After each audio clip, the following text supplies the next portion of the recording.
This is the junkyard where I keep all my bees. I have about 3 beehives here. I used to have about 7. They are in different places so they don't confuse each other and the other bees don't rob each other.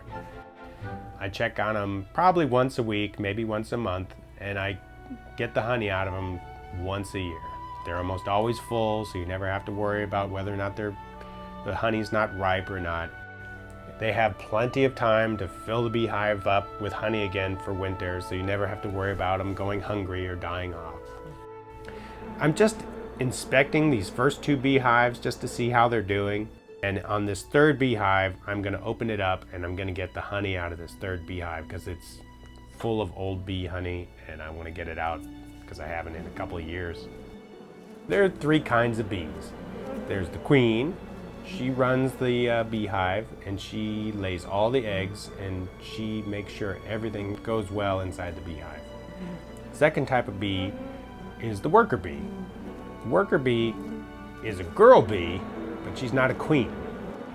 The worker bees, in summertime, they can live like 2 or 3 weeks. They don't last long.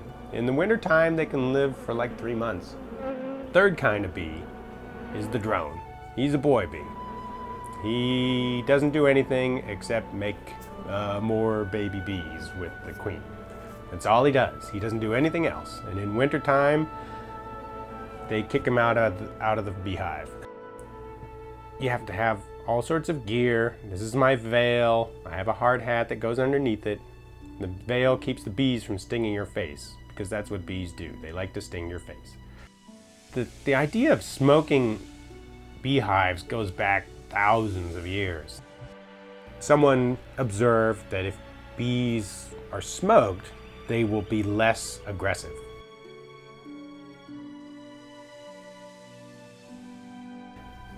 See, what I'm doing is I smoke the top of the beehive and the bees think the fire's up there, so they retreat down the beehive to the bottom. And so when you take the honey box off the top, it has few bees in it that you have to deal with at a later time.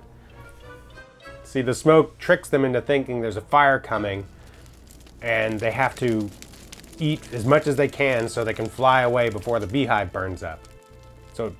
And when they're stuffed full of honey, they're less likely to sting. So that's why everybody smokes them. They smoked them 10,000 years ago. And the beehive frames, they're just made out of wood and wax. They have a nice base. The base is probably the width of a quarter, and they build off it. These really haven't changed much in 150 years. I think it developed in France. It's called a Langstroth hive. I think it was a monk of some fashion. And the dimensions seem to work very well for commercial beekeeping. And right here you see how they build their beehives. You start off with a little base of wax, and then they build their comb off that little base of wax. It's only about as thick as a dime when it starts. So they came up with this method with the boxes and frames, and you can just inspect it if you want. Very easy. You can see if they're laying eggs. They usually make a nice big circular pattern. See, right now they're drinking in the honey out of the combs because they think the beehive's going to burn up. See, right here I'm smoking the top because I'm going to steal their beehive. See, when you smoke the top, they all kind of retreat from it and they all go down. So you take off the top and there's no bees in it. It was kind of funny because this time when I went there and took the beehive, I don't think I got stung once, which is kind of surprising. You know, there was a year, maybe 2 or 3 years ago, when I got so many bee stings.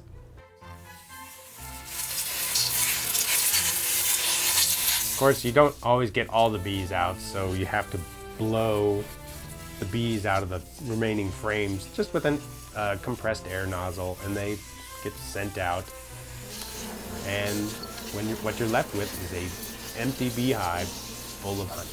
They probably flew around in circles for 5 minutes or so, and then they went back to their beehive because there's something in their system that says that's where home is, and they just go back to their beehive.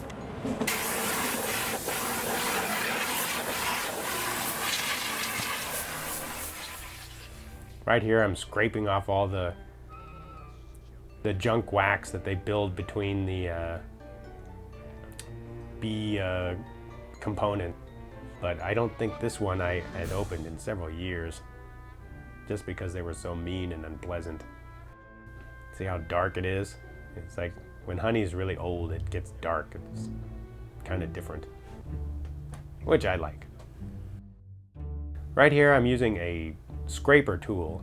You use it to like poke open all the little honeycomb cells, and it just knocks a little hole or rips a hole in the top of the cell of the honeycomb. So when you put it in the centrifuge, the honey just shoots out of the honeycomb cell. If you poke open all the cells, then the honey will, when it runs through the centrifuge, it spins around at high speed. You can see right there, that's a centrifuge.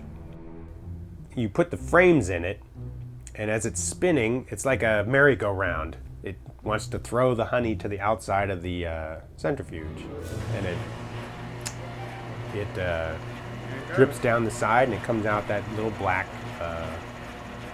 valve at the bottom. It uses centrifugal force to, frames will stay, and the honey will squirt out of the little combs, and it'll shoot outwards towards the outside of the centrifuge, you know, the round part of the barrel, and that's where it will collect, and it'll slowly drip down the sides, and it'll end up at the bottom where you can drain it out. The honey will go through, but the wax will stay, and that way it makes it easy to clean up at the end. A lot of people think it's been proven that in marketing, when people want to buy honey, they like to buy the bright, clear honey. They think that's better, but it really is not necessarily true. What are you doing, Vern? Putting honey on the honey jars. Oh! Because a lot of the darker honey has a lot of pollen and elements of the flowers that they came from, whereas clear honey it's not usually that old, and it can have a lot of sugar in it that is added by illicit beekeepers. Black one?